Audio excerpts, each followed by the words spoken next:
বাংলাদেশের প্রথম প্রধানমন্ত্রী শহীদ তাজউদ্দিন আহমেদের ছেলে গাজীপুর ৪ আসনের সাবেক সংসদ সদস্য ও সাবেক স্বরাষ্ট্র প্রতিমন্ত্রী তানজিম আহমেদ সোহেল তাজ সম্প্রতি সামাজিক রীতি মেনে বিয়ে করেছেন।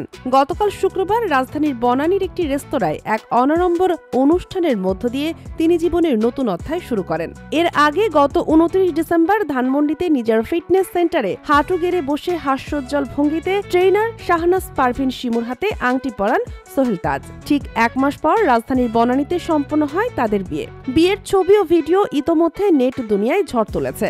সাদা শেরওয়ানি ও কারুকাজ করা মালা পরা সোহেল তাজ এবং গোলাপি রঙের দৃষ্টিনন্দন পোশাকে শিমু। তাদের রোমান্টিক মুহূর্ত দেখে মুগ্ধ সবাই। একটি ভিডিওতে দেখা যায় লেকের ধারে সিঁড়ি দিয়ে নামার সময় শিমুর হাত ধরে আছেন সোহেল তাজ। দেশের প্রথম প্রধানমন্ত্রী শহীদ তাজউদ্দিন আহমেদের সন্তান হিসেবে সোহেল তাজ শুধু রাজনীতিতে নয়, ব্যক্তি জীবনেও অত্যন্ত জনপ্রিয়। তার সাবেক সহকর্মী ও পরিবারের সদস্যরা এই অনুষ্ঠানে উপস্থিত থেকে আনন্দ ভাগাভাগি করেছেন। সোহেল তাজ নিজে এই বিষয়ে কোনো মন্তব্য করতে চাননি। তবে তার সাবেক ব্যক্তিগত সহকারী আবু কাউসার জানান, এই বাগদান এবং বিয়ের অনুষ্ঠানে উপস্থিত ছিলেন সোহেল তাজের ছেলে ব্যারিস্টার তুরাজ তাজ, ছেলের বউ, নাতি এবং তার ফিটনেস সেন্টারের সহকর্মীরা। Sheikh Masuma, daily our, Bangladesh.